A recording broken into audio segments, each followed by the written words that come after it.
Given the points -1, 20, 0, 10, and 1, 5, which of the following equations represents the function in the form f of x equals a times b to the dx? Now, this is a regular old standard exponential function.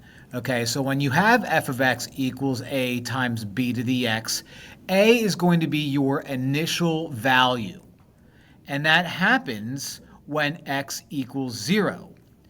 B is the same thing as your common ratio, and that's whatever you multiply to your y value to get from one number to the next. So if I'm going to figure out what my initial value is, I care about when x is 0. So that says, let's take a look at you.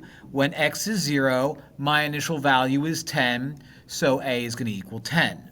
Looking at my numbers, in order to get from 20 to 10 to 5, I'm multiplying by a half every single time. So b is going to be a half.